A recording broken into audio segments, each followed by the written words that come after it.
Ja neću da nagađam koji su motivi VMRO-a za takvo ponašanje.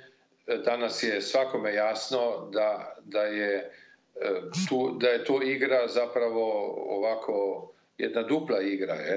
Sa jedne strane zaklinjati se u to da je prioritet države članstvo u NATO i Europskoj uniji, a sa druge strane očigledno veoma pomno i smišljeno organizirati bojkot referenduma.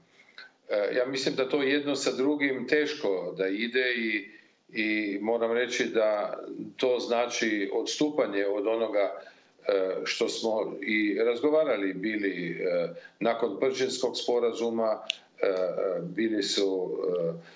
Bile su prihvaćene određene obaveze da će sve stranke postaviti interes države na prvo mjesto, a ne stranački interes.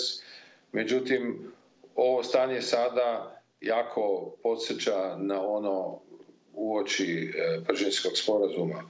Naravno, u tome posebno razočarenje predstavlja postavljanje predsjednika države, koje naravno vrlo malo ima zajedničkog sa imperativnim zapravo zadatkom ili ulogom predsjednika da podržava nešto što vodi državu napred, što unapređuje položaj, međunarodni položaj i bezbednost države.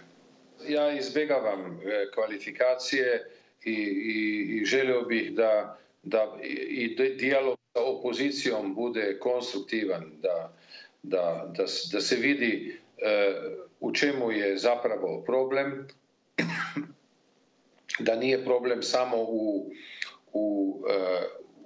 očekivanju da će svojim pritiskom postići amnestiju za one koji su se ogrešili o zakon i upustili u neke radnje koje su i sa stanovišta Europske unije i naših vrijednosti neprihvatljive.